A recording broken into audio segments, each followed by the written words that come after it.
کہ ہم آپ کو ایکولی اسی قسم کا جواب دے سکیں۔ اب آتے ہیں ریسنٹ پاسٹ کی طرف۔ وہ آ جاتا ہے جب جہادی افغانستان جہاد، سوویٹ انویژن۔ دیکھیں سوویٹ انویژن جو ہوئی تھی وہ PDPA کی حکومت کے دوران ہوئی تھی، اور وہ اس حکومت کو کنٹین کرنا چاہ رہے تھے یا سپورٹ کرنا چاہ رہے تھے، لیکن اسلامسٹوں کے خلاف کھڑے ہوئے تھے۔ اب اس میں افغان عوام سب سے پہلے آگے تھی جو کہ سوویٹس کو کنٹیسٹ کر رہی تھی۔ پاکستان کو یوز کیا گیا، پاکستان کے اپنے محرکات تھے، پاکستان کے اپنے انٹرسٹ تھے، پاکستان اپنی حفاظت میں وہ جنگ لڑ رہا تھا ان کے اس وقت کے سیناریو کے حساب سے۔ امریکن نے ہمیں سپورٹ کیا، امریکن نے افغانیوں کو سپورٹ کیا، فائنینشلی سپورٹ کیا، ویپنز اکوپمنٹ سے سپورٹ کیا، اور پاکستان کو یوز کیا، پاکستان کا سوائل استعمال ہوا۔ تو وہ جنگ جو تھی وہ ہم نے مل کے لڑی تھی۔ تو اگر وہ ہمیں یہ کہتے ہیں کہ ہم نے ان کے معاملات میں دخل اندازی کیوں کی، تو پھر ان لوگوں نے ہمارے پاس آ کر ہمارے پاس سے گائیڈنس لی۔ ہمارے امریکن کے پاس ان کی جو میٹنگز ہوا کرتی تھی، ان کے جو پلانز ہوا کرتے تھے، وہ پاکستان میں آ کے ہوا کرتے تھے۔ تو یہ کہنا کہ جی ہم نے افغان کے اندرونی معاملات میں دخل اندازی کی تھی، تو پھر وہ ہمارے پاس آئے تھے، ہم تو ان کے پاس نہیں گئے تھے۔ اور ان کے مجاہدین کمانڈر 8 کے 8 ہمارے پاس آیا کرتے تھے، یہاں سے ان کو ہر قسم کی سپورٹ ملا کرتی تھی۔ تو پاکستان نے اس جنگ کو صرف اپنے لیے نہیں، افغانیوں کے لیے لڑا تھا اور امریکن کے لیے لڑا تھا۔ ابھی آ جاتے ہیں جی، اگلا پوائنٹ تھا جو ریفیوجیز کا میں نے پچھلی بار ذکر کیا تھا آپ سے۔ دیکھیں جی، ریفیوجیز انٹرنیشنل فنامنا ہے۔ جب اب مہاجرین ہمارے پاس آئے تھے، پاکستان ایک ڈیولپنگ کنٹری ہے، بلکہ اس وقت تو آپ کہہ سکتے ہیں کہ اس وقت انڈر ڈیولپڈ تھا، اس کے بعد سے کوئی تھوڑی سی امپرومنٹ ہونا شروع ہوئی۔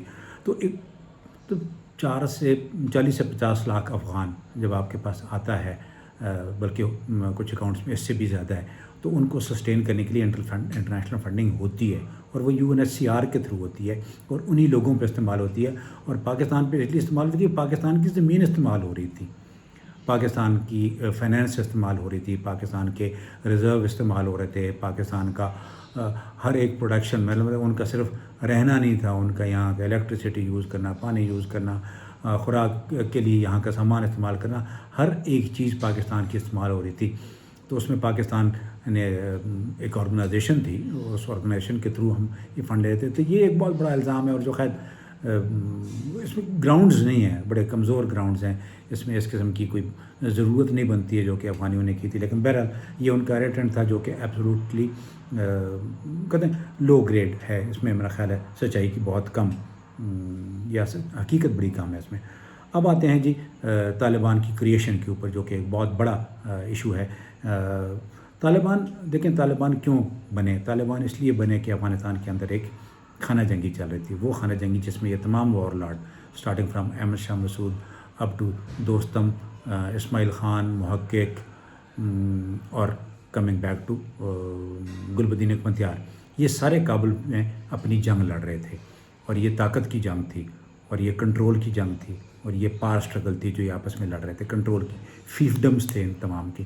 اس میں اٹراسٹیز ہوتی تھیں، جس میں بے گناہ عوام کو تنگ کیا جاتا تھا، ان کے خلاف یا ان کو اٹراسٹیز سے مراد یہ ہوتا ہے کہ آپ ان کے ساتھ زیادتیاں کریں، ان زیادتیوں کے خلاف طالبان ایمرج ہوئے تھے۔ اور طالبان کون تھے؟ یہ بھی افغان فائٹرز تھے، یہ وہ تھے جنہوں نے سوویٹس کے خلاف جہاد کیا تھا، لیکن ان کا ڈیڈیکیشن لیول بہت ہائی تھا۔ تو وہ کھڑے ہوئے، ہاں اس کے کھڑے ہونے کے بعد جب وہ 94 میں شروع ہوئی ان کی موومنٹ، تو پھر پاکستان نے اس کو ٹوٹلی سپورٹ کیا، اور اس وقت تک سپورٹ کیا جب تک کہ ان کی حکومت گرنے کی 2001 میں۔ ہاں، کریشن میں ہم لوگ شامل نہیں تھے، لیکن سپورٹ میں ہم لوگ شامل تھے، بالکل۔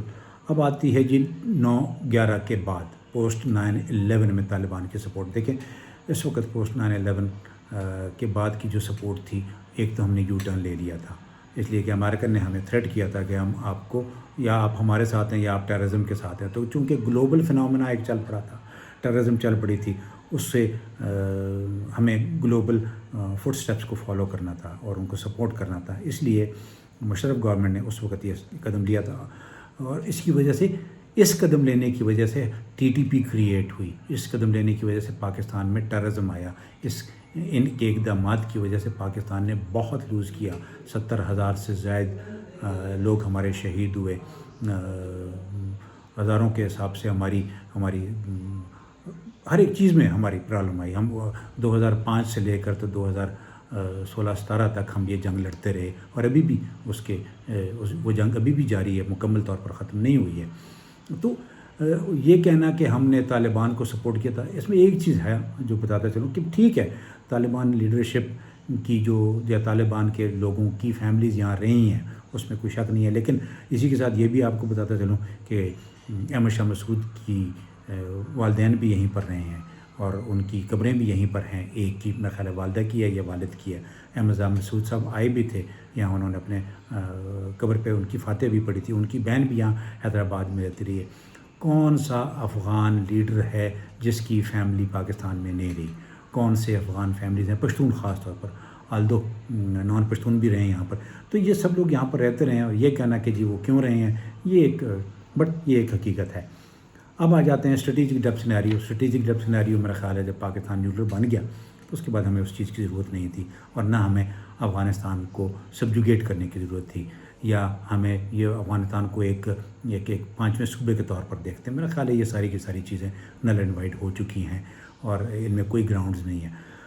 آخری چیز وہ یہ ہے کہ وہ کہتے ہیں کہ آپ ہمارے اندرونی معاملات میں دخل دیتے ہیں. اندرونی معاملات میں افغانستان نے دخل دینا شروع کیا تھا جب انہوں نے پشتونستان کو سپورٹ کیا تھا 1947 سے لے کر 48 میں. ایک اور چیز, آپ دو چیزیں بڑی ضروری ہیں جو آپ کو بتاتا چلوں, ہسٹورک ہیں, جو بڑی مشکل سے آپ کو ملتی ہیں. ایک تو یہ ہے کہ جب 1948 میں پاکستان نے UN کے لیے پاکستان کی ممبرشپ کے لیے گئے تھے, تو اس وقت Afghanistan was the only country, صرف ایک ملک تھا جس نے اس کو نگیٹیولی یعنی روکنے کی کوشش کی تھی. باقی تمام ممالک کسی نے ہمیں ووٹ میں نو نہیں کیا تھا سوائے افغانستان کے. تو اریٹنٹ تو وہیں سے شروع کیا تھا. دوسرا بڑا ایک ایشو ہے وہ یہ ہے کہ افغانستان دنیا کا واحد ملک ہے جہاں پاکستان کے جو ڈپلومیٹک پریزنس ہوتی ہے, ان میں ایمبیسیز اور کونسلیٹس ہوتی ہیں. 2004 تک جہاں تک مجھے یاد پڑتا ہے, اس وقت میں نے ڈاٹا اکٹھا کیا تھا, 11 مرتبہ پاکستان کے سفارتی جو عملہ تھا اس کے اوپر اٹیک ہوئے تھے, ان کو مارا گیا تھا, عمارتیں جلائی گئی تھیں, جس میں سب سے زیادہ مشہور کابل خطے پروان میں ہماری ایمبیسی ہے, اس کو جلایا گیا تھا, اور وہاں کچھ لوگ مرے بھی تھے. اچھا, یہ چیز جلال آباد میں بھی ہوئی ہے, یہی چیز ہرات میں بھی ہوئی ہے, یہی چیز مزار شریف میں بھی ہوئی ہے. تو یہ the only country which has done it, and no other country in the world has done it so for. India کے ساتھ ہمارا کبھی بھی اس قسم کا نہیں ہوا, سوائے ایک واقعہ ہے جو اس قسم کا ہے. تو یہ اس کے بعد ایک اور جو ہمارا ان سے سب سے بڑا گلا رہا ہے ابھی تک, وہ یہ ہے کہ انڈین انٹیلیجنس پاکستان کے خلاف ایکٹیو ہوتی ہے افغانستان سے, اور اس میں بلوچستان کی سپورٹ کی جاتی ہے, TTP کی سپورٹ کی جاتی ہے, نیشنلسٹ کی سپورٹ کی جاتی ہے. ان تمام کی سپورٹ افغانستان سے تھرڈ کنٹری آپریشن جس کو انٹیلیجنس کی زبان میں کہتے ہیں, وہ وہاں سے ہوتے رہے ہیں, اور پاکستان کے کہنے کے باوجود آج تک وہ بند نہیں ہوئے. ایک دوسری بات یہ ہے کہ اسی جگہ پر ہم بات کریں گے کہ امریکن, یہاں پر ایک اور چیز بتاتے ہوں, 9/11 کے اوپر 9/11 کے بعد جب پاکستان نے امریکن کو کہا تھا کہ آپ انڈین انفلوئنس کو یہاں انہینس نہیں ہونے دیں گے, انہوں نے اس وقت تو ہماری بات زبانی کلامی بات لی, لیکن پچھلے 20 سال میں انڈین انفلوئنس وہاں بڑھتا گیا ہے, اور وہ انفلوئنس اس لیے بڑھتا گیا ہے کہ وہ پاکستان کو کمزور کرنا چاہتے ہیں, انڈین کمزور کرنا چاہتے ہیں, اور انہوں نے افغانستان کو افیکٹولی, کلبھوشن یادو ایک مثال ہے, برہمداغ بگٹی دوسری مثال ہے, کابل کے اندر بلوچ جو نیشنلسٹ ہیں ان کی کانفرنسیں کرانا ایک اور مثال ہے, UAE میں ان کو سپورٹ کرنا, سوئٹزرلینڈ میں ان کو سپورٹ کرنا, یہ ساری کی ساری چیزیں وایا افغانستان ہوتی ہیں. برہمداغ بگٹی اور ایک اور چیز یہیں پر بتاتے چلوں, بلوچ نیشنلسٹ, سب نیشنلسٹ کے کیمپ, ٹریننگ کیمپ, ان کا شیلٹر, ان کی فیملیز, یہ سب قندھار میں رہتے ہیں, کابل میں بھی رہتے رہے ہیں. تو ان تمام چیزوں کو جب ہم دیکھتے ہیں تو ایک چیز بڑی سامنے آتی ہے کہ اگر افغانستان کو ہمارے سے گلے ہیں تو ہمارے بھی ان کے ساتھ اچھے خاصے گلے ہیں. اس کو کیسے حل کیا جا سکتا ہے؟ وہ ایک ہی طریقہ ہے, وہ یہ ہے کہ ہمیں مل بیٹھ کے ان معاملات کا حل نکالنا پڑے گا. ایلیگیشن پچھلے 20 سال سے ہم سنتے آ رہے ہیں, بلیم گیم, الٹیمیٹلی ملا اس میں سے ہمیں کچھ بھی نہیں ہے.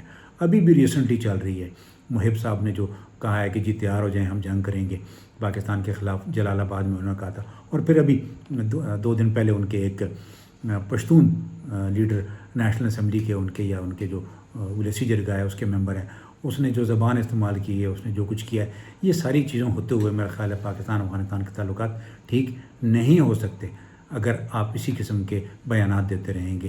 ان بیانات سے گریز کرنا پڑے گا اور ہمیں رستہ ڈھونڈنا پڑے گا، ادروائز پاکستان افغانستان کے تعلقات میں سرمیری رہے گی.